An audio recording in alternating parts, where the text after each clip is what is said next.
I was a kid around 9 or 10. My dad got a really high-paying job that forced us to move from middle-of-nowhere Pennsylvania to Brookmont, Maryland. I say forced, but that's probably not the best way to describe what happened. In reality, my parents were thrilled to make the move. It was a decision they barely thought about. In the span of about a month, we went from this tiny rundown house in a relatively low-income area to a massive property in one of Maryland's nicest suburbs. You might be wondering how I felt about the whole thing. At that age, I was a pretty antisocial kid and mostly kept to myself, so it's not like I was leaving any lifelong friends behind. I didn't really have any to begin with. Years later, my parents would tell me that the prospect of giving me a fresh start was one of the reasons they were so willing to uproot our entire lives. But that's neither here nor there. The move didn't bother me much, and I was able to adjust pretty quickly. It's not like adjusting was very difficult given the circumstances, though. Like I said, the house was huge, and even my 10-year-old self could pick up on the fact that we wouldn't be struggling to make ends meet anymore. I'm not going to bore you about the pointless details about the inside of the house. I'll only tell you what you need to know. I had two older brothers, Sean and Harold. The backyard was easily our favorite part. It had a big plot of twisting hedges that made for perfect games of hide-and-seek, tag, or whatever else we came up with. But the best feature by far was the treehouse at the right edge of the property. Each house on the block was separated by a decently large cluster of tall trees, and the treehouse was situated directly within that patch. I say treehouse, but it was more like a tree castle. It wasn't your dad's run-of-the-mill weekend project. It was massive, spanning 6 or 7 adjacent trees. It had 3 different levels and an actual staircase built into it, not those flimsy planks you're probably used to seeing. It was obvious a professional had built it. For a while my brothers and I played in the treehouse every day. It was always the highlight of our day. But eventually my brothers got bored of the treehouse. They were older, and in that awful teenage phase where nothing was cool anymore. Eventually, I was the only one who played up there, which kinda sucks. I was really torn up about basically being abandoned up there. But my brothers refused to come back no matter what I said. One day I climbed up into the treehouse and found a folded piece of paper sitting in the corner. To this day I still remember the exact words written on that first note. It said, "Hello, I'm the Marshmallow Man. It's nice to meet you. What's your name?" I was the happiest kid alive. I assumed it was one of my brothers playing a game with me, so I played along, hoping to reinterest them in the treehouse. There was a stack of paper in the treehouse that hadn't been there before, so I eagerly picked up one of the markers we had in there and wrote back, leaving a little note with my name. I placed it where I'd found the first one, excited to play this new game.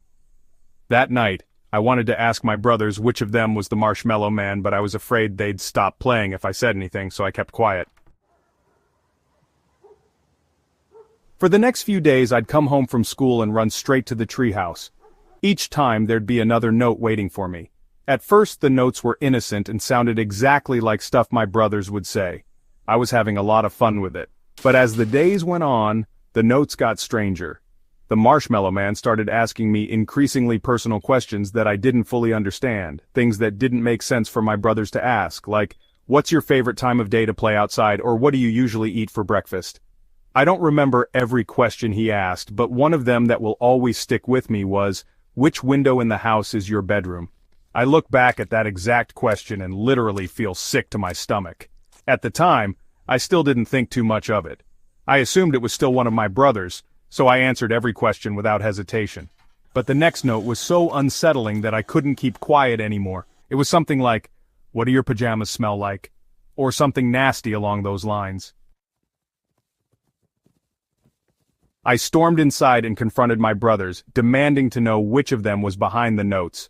They both started laughing at me and denied it. Both of them swore there was no such thing as the Marshmallow Man and started making fun of me for still playing make-believe. I started crying and ran out of the room. I remember being a mixture of sad and angry. I knew one of them had to be lying. Instead of going to my parents, I hatched a plan to catch them in the act. I was not prepared for what was about to happen. That night as I lay in bed I heard tapping at my window. I froze, feeling my heart start to beat out of my chest. I was already scared of the dark to begin with, so the tapping added a layer of fear that I couldn't deal with. I sat there in the dark for what felt like hours, too scared to move. Eventually I forced myself to sleep. The next morning I pulled back the window curtains and almost screamed. Taped to the outside of my window were dozens of marshmallows. It had to be my brothers. I was so angry, this wasn't funny anymore. I decided I'd catch them red-handed. The next night I pretended like I hadn't noticed the marshmallows and didn't say a thing to either of them all day. Later that night I was ready. When the clanging started again, I jumped out of bed and yanked the curtains open, ready to yell at them. But it wasn't my brothers. On the other side of the glass was a man, an old, disgusting man with yellow eyes and what looked like rotting teeth. He had patchy hair on his head and smiled at me when he noticed me looking. I don't think I've ever screamed louder in my life. I felt like I was gonna die in that moment. My parents came running, but by the time they got to my room, the man was gone. It was a huge thing. The police searched the property, combing through every inch of the yard and treehouse, but they didn't find anything. They even checked the surrounding area, but that man was never found. Some of our neighbors came outside to see what was going on and reacted in horror when my parents filled them in. I told the police and my parents everything I knew, but there wasn't much I could even say. They took the notes in as evidence, but I doubt they really did anything with them. The man never came back. My parents told me to never play in the treehouse again, but it's not like I wanted to after that incident anyway. I moved out of that house a while ago, but my parents still live there, and I always take an extra long look at the treehouse whenever I'm back. This remains one of the scariest things that has ever happened to me.